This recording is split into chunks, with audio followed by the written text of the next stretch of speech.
right, good evening, everybody. I'm going to call this the first of our two public meetings in order here tonight. It is May 21st, and this is a continuation of Council's review of the Mayor's proposed FY25 budget. We actually have two separate public hearings. The first one, the one that's going to commence right now, is on and only on the proposed mill rate. And pursuant to state law, we cannot take any comments on that, on anything else other than that.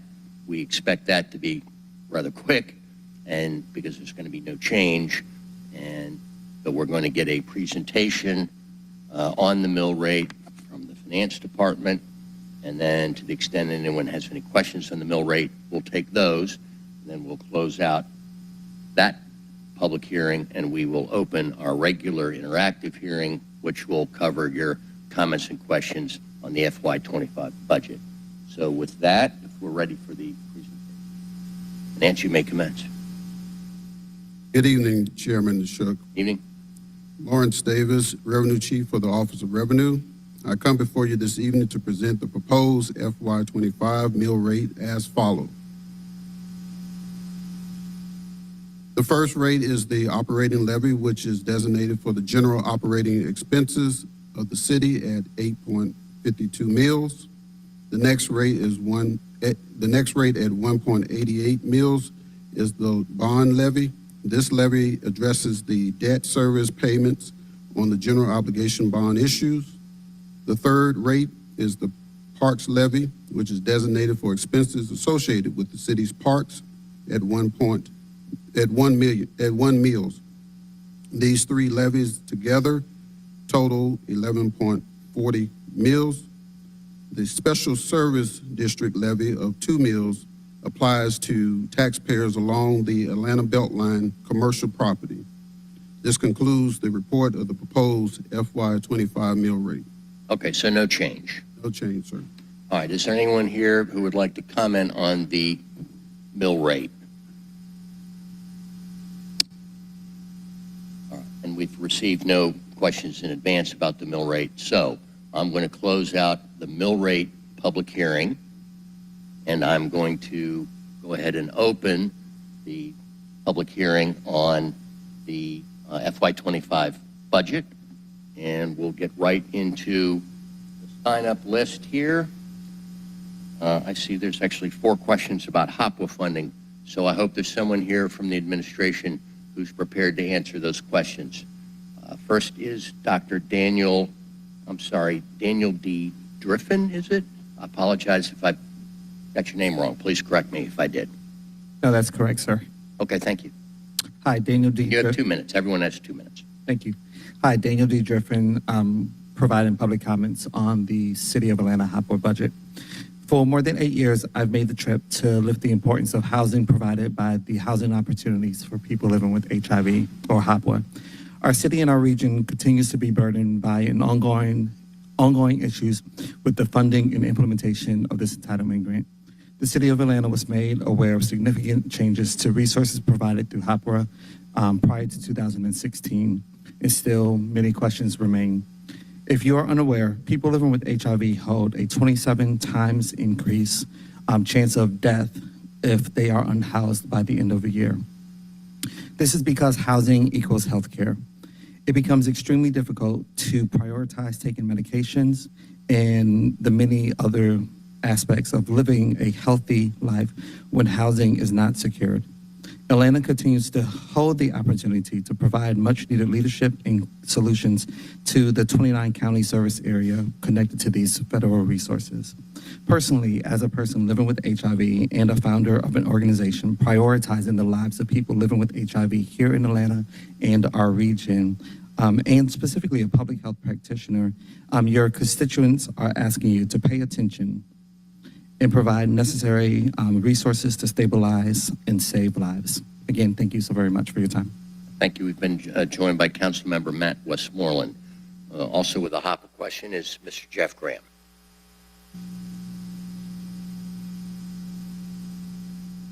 Thank you, Mr. Chairman, for allowing us to speak tonight. I want to thank Dr. Driven for going first, really talking about the importance of housing.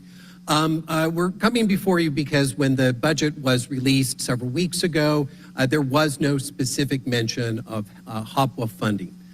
We have known now for over a decade that due to changes in the federal formula, that we would have a reduction in our award here in the city of Atlanta. These are funding that provides services to people in a 29-county area. Because of carryover funds, we have not been forced to deal with cuts in services. However, if we do not have additional funding going forward, in the next year, we will begin to see cuts in services. Those could start as early as August of this year, is my understanding, and we are very concerned that we could see people who are currently housed become unhoused. In addition to that, what we have not begun yet to address here in the city of Atlanta is meeting the unmet need of these individuals living with HIV and AIDS that have been on a waiting list for the program.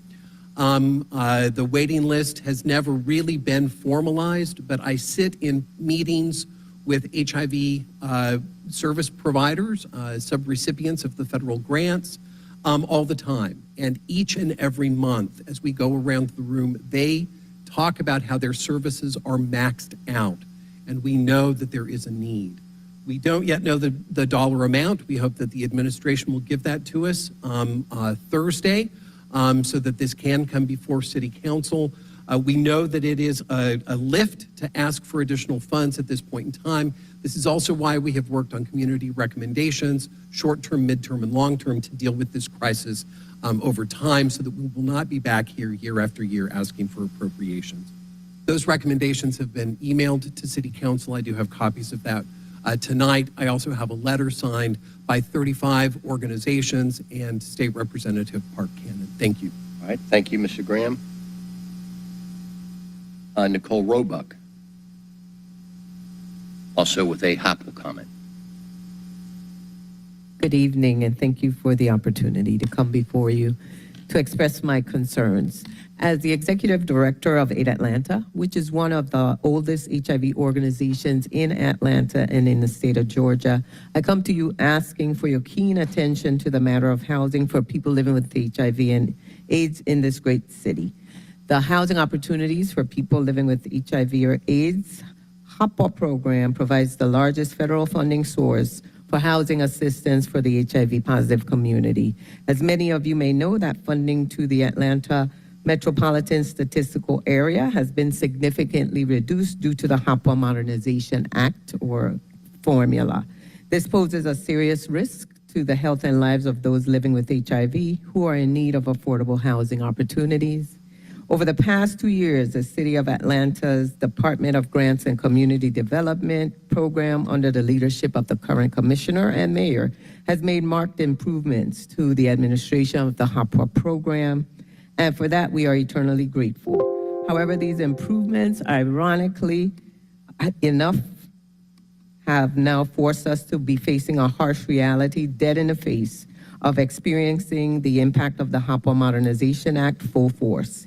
Historically, the city has been carrying large sums of carryover dollars from HOPWA due to a lack of consistency and timeliness of contracting and reimbursements to funded agencies, which created a false sense of financial funding wholeness in this city because we were living off of previous year's carryover funds.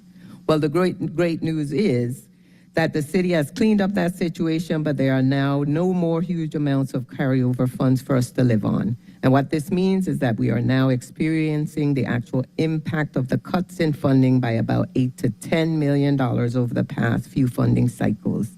This means there's going to be less capacity and ability for the current HOPWA system to meet the needs of those HIV positive people.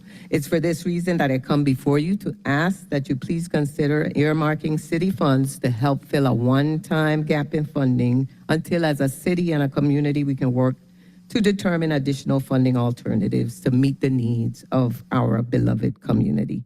We are watching and we are waiting in great anticipation for you to make the right decision on this matter. I thank you kindly. Thank you. Desiree Thomas.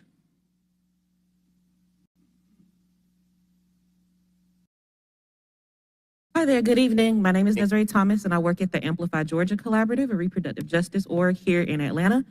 And for the last few years, the City Council has very kindly donated $300,000 to ARC Southeast, our local abortion fund, which has helped countless numbers of people access abortion care from the state of Georgia. Recently, the state of Florida put in place a 6-week abortion ban. Florida was the closest place that people could access abortion outside of the state because we have our own 6-week ban in place.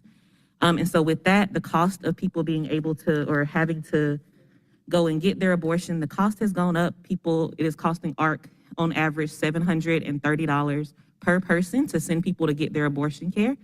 And so I'm asking that the city consider adding funding for abortion to the budget. I'm working with Councilmember Bakhtiari to get another resolution passed, and I anticipate y'all's support. It was unanimous last year, and I don't see why it wouldn't be this year. But I think that going forward, there should be something more permanent in place so that we're not having to do this piecemeal year by year. The state budget has money for FAKE clinics, crisis pregnancy centers, also known as anti-abortion centers. They get $2.5 million from the state every year to not give healthcare services, to lie to people, to mislead people. And the city of Atlanta has shown that it does value reproductive justice and reproductive health care. And so I'm hoping that moving forward, this is something that the city can add to the budget. And I would love to talk to you more about that. I will definitely be reaching out to all of your offices, even the ones who are not present here today. And so, yeah, that is what I wanted to say. I look forward to working with you to get this resolution passed this year, but I hope going forward that we can add it to the budget as a line item. Thank you so much. Okay, so good that you're working with Ms. Bakhtiari. I assume the goal here is to have something come forward in the form of a budget amendment, correct? So we'll look forward to coordinating with Ms. Yep, I have a meeting with Liliana on Friday, and so Okay. I'll be talking to her then. Excellent. And I really appreciate y'all's support on this and your commitment to reproductive justice. Not every city has that. And it has been difficult working with your county counterparts to make that happen. Well, So I really appreciate the efforts that the city has put forward. Thank okay, you. thank you. Mr. Halicki.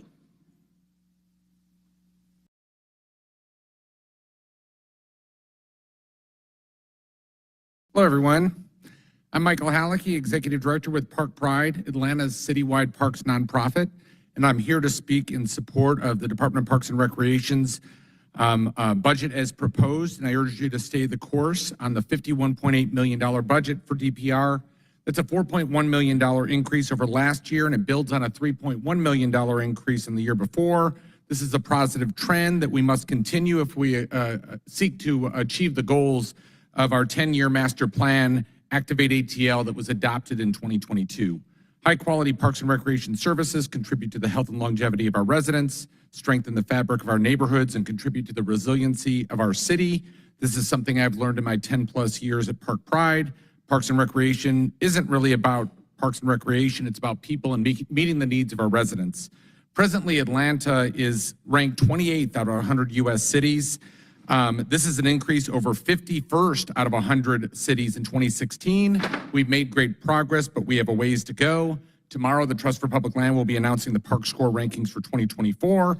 I anticipate us moving up even further, but I anticipate there'll be room for progress. We must continue to push, not just for the idea of having a world-class park system in the TPL rankings, but really for our residents, for the generation to come, and the children of today that are tomorrow's leaders. Last year, Council demonstrated extraordinary leadership, and I better move along, in investing in the Park Improvement Fund. There were concerns that there would be backsliding, and we didn't see that. We've seen robust funding, and we're glad to see that continue. You heard from us talking about the need for funding on natural areas. We've seen that reflected in this budget. Success has many fathers, failure has none. Part of the shift that we've seen has been the growth in DPR's budget. We thank you for that continued growth. Stay the course. Thank you. All right, thank you. And Mr. Lickey, to the extent you have, other questions or remarks, we're an email away. All right. Okay. Thank you. Thank you, sir. Thank you. Mr. Reggie Spencer.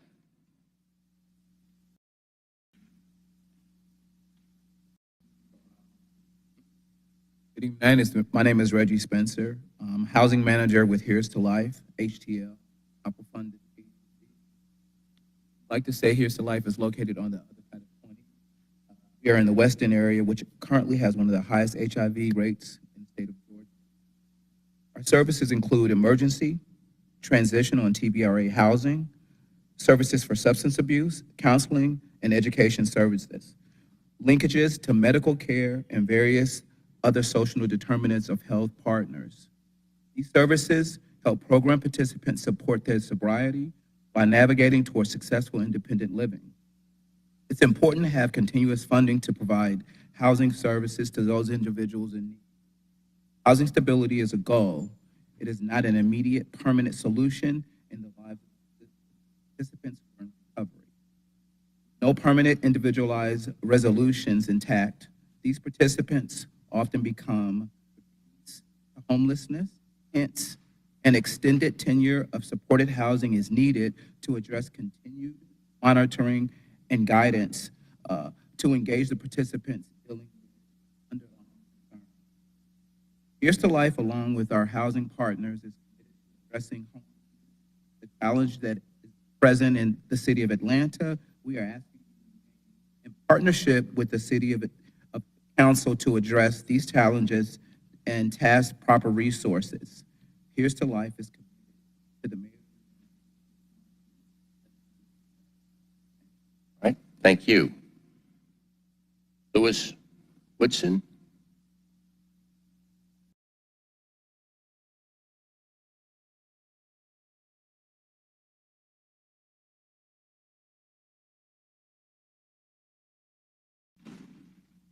Thanks for this opportunity. I promise I'll be short. My concern is about the budget for parks and recreation for the city of Atlanta. More specifically, I am chairperson for Parks and Recreation in District 11. Again, I want to zero in on our William Walker Recreation Center, which is a center of hope. For 15 years, we've had to put buckets and pans on the leaks on the roof and stop our kids and activities because of that. This is remiss and ridiculous. We have been in communication with the Parks Department and the city about taking care of this. Every time we turn around, we get fixes, fix this and fix that. This facility needs a new roof, and we need it done now. We have waited long enough, and this is too big of an investment for the city to let become dilapidated like that. And so something needs to be done about this. And that's what I'm here for, and I appreciate it. All right, Mr. Woodson, and name that facility again for me? William Walker Recreation Center. Okay. We've had this problem for 15 years or more. Okay. I will personally put that in front of the Parks Commissioner. Thank you. All right, thank you. Aragon?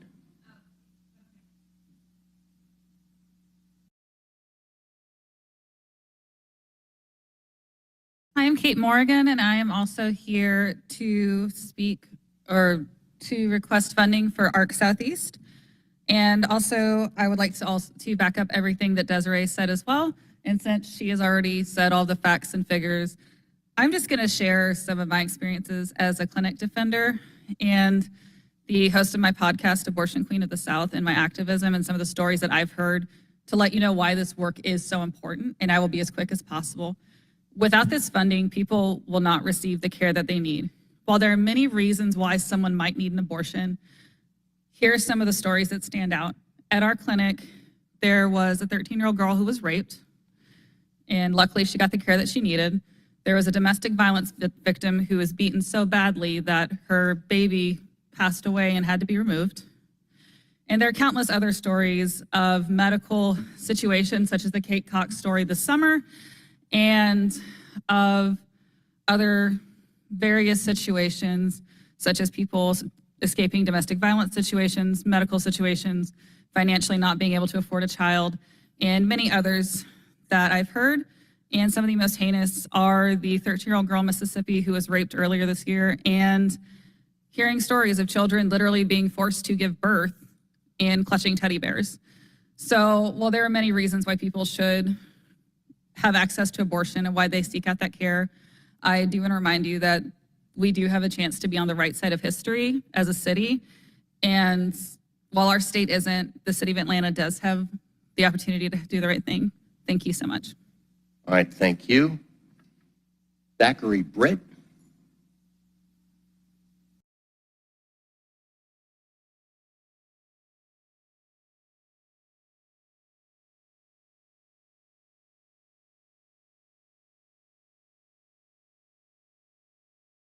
How you doing? My name is Zachary Britt. I live in Collier Heights area, and I'm coming because I'm looking for transportation to help us out. In my neighborhood, in front of my door, we have accident constantly, and it's death. And to me, I think the city should do something about it or help us. My next door neighbor been living there since 1949, and he indicated every year there's about 3 to 4 accidents that take place. I moved in 2018, and there's been 6 deaths so far. These are some of the council meetings for the city, but we need your help. We need transportation to come in there and do something. My front yard, I can't use but half of it because I'm afraid that somebody's gonna get hurt or something is gonna happen.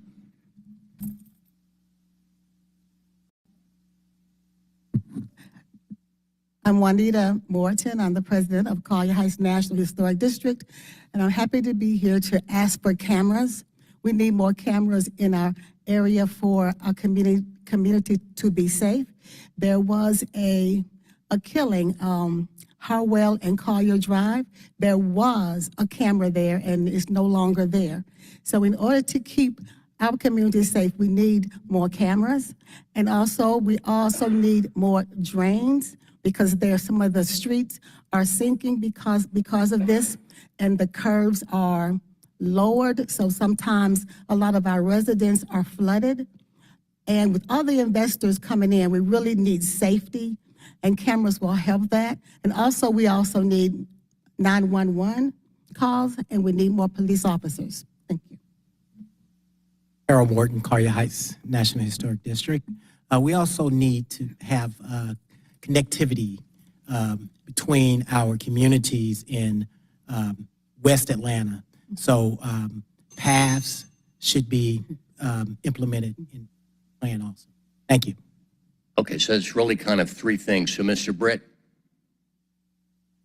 question for you. So the portion of the street outside of your front house is demonstrably unsafe, right? So can you mind giving me your address so I can? My address is 588 Hamilton E. Holmes Drive. 588 Hamilton Homes. Hamilton E. Holmes Drive.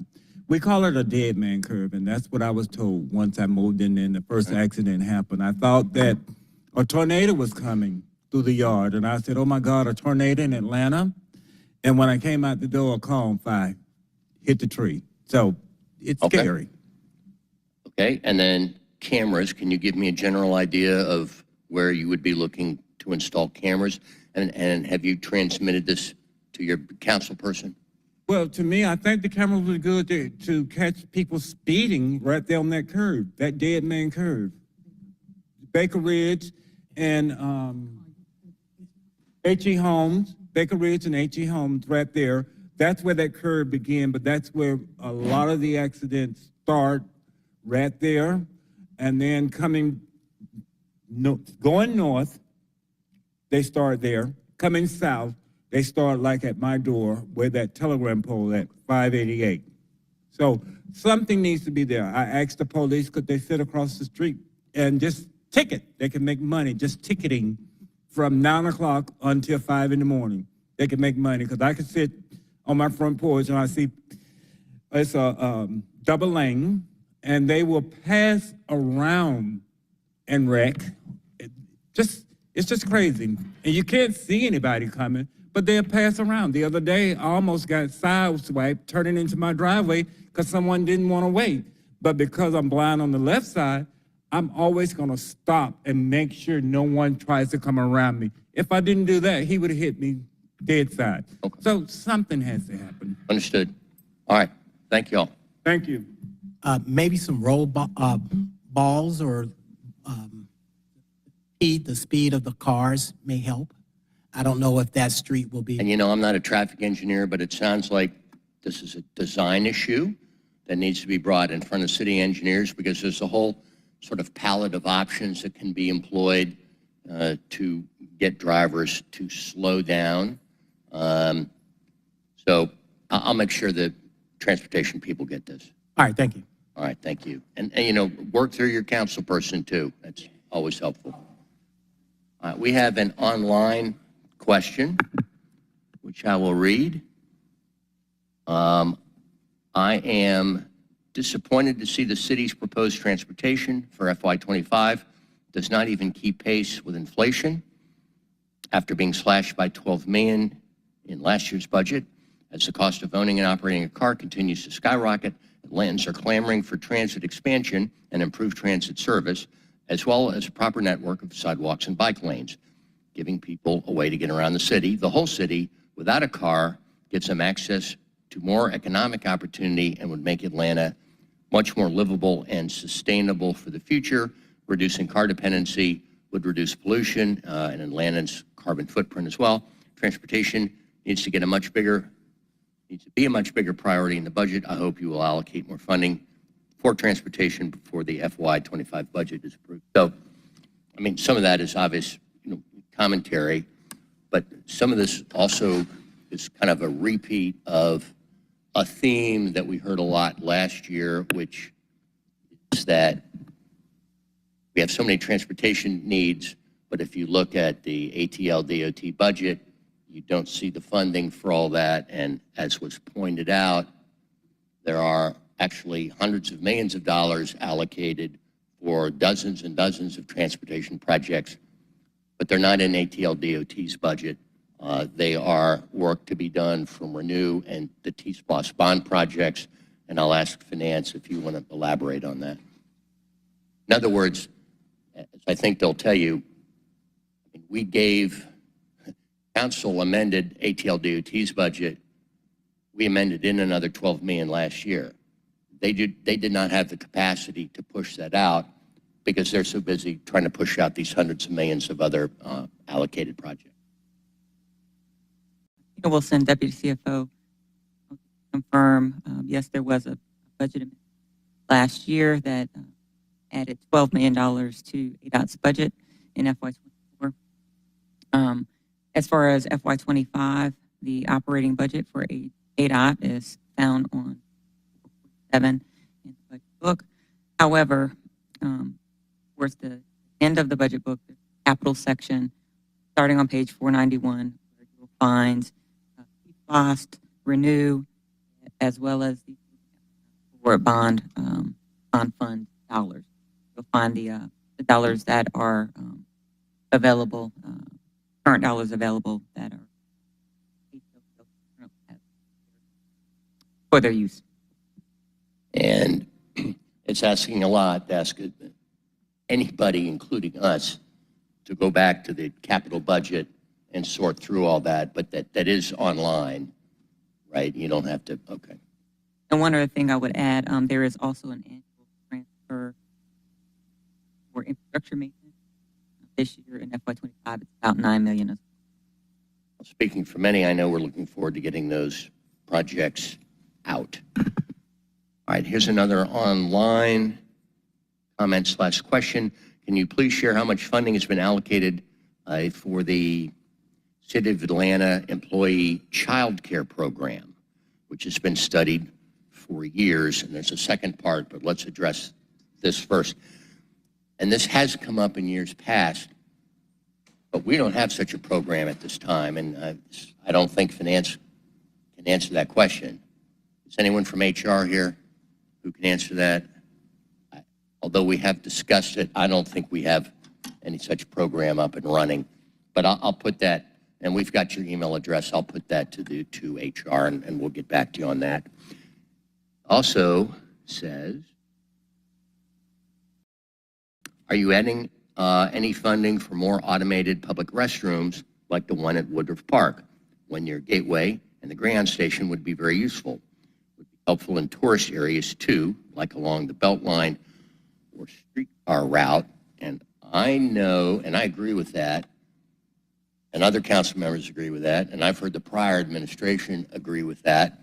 But frankly, I don't know there's an expansion program in the works to build more of them. Again, I will find out and get back to the emailer. That concludes what I have in front of me. Is there anyone else here who would like to make a comment or ask a question? Now, come on up. I'm going to ask you to identify yourself, and after your question or comment, I'm going to leave the sign-up sheet down there so you can please fill in your pertinent information. But go ahead. Hello, my name is Madeline Majeski. I'm an HIV prevention specialist and PrEP coordinator, and I work in the Metro Atlanta area. I'm calling with some concerns regarding the reduction in federal funding for the housing opportunities for persons with AIDS funds. I believe there's people here from Georgia Equality who are speaking on this issue as well, but I wanted to share my part as someone who also works in the field. We have seen a reduction in funding of about $10 million over the past 2 years, which has really harmed. I know my agency's housing department and many other similar agencies like it. And unfortunately, when looking at the budget projected for this year, it looks like it's going to be flat funded, which will not only not help the issue, but make it worse. Because when adjusting for inflation, it really is just going to continue to that decrease in funding. And I'm particularly passionate about this as someone who works in HIV prevention because housing is healthcare. And if people are properly housed, extensive research shows, and also, I've personally seen from my personal experience that people with HIV are more likely to come to their appointments. They're more likely to listen to what their provider has to say. They're more likely to, of course, take their prescriptions as prescribed, which will contribute to them reaching levels of undetectable viral load, which means that they can't transmit the virus to anyone. So by harming funding in this area for people with HIV, it is directly contributing to putting the people of Georgia more at risk of getting HIV. So I just wanted to speak about that. Thank you very much. Thank you. And if you could just fill in your information there, that'd be great. Anyone else? No one else? All right, I want to thank everyone who came down here to participate. Let's see, we have just had an incoming from the previous emailer who is seeking information about the Comcast cable franchise agreement. And also she wants some PEG data. So I will have to farm those out to the appropriate source, and we have your email address. So Ms. Pace, we will get back to you with those answers as soon as we get them. If there's nothing else, again, thank you all for coming. Thanks to the administration staffers for being here, and we are adjourned.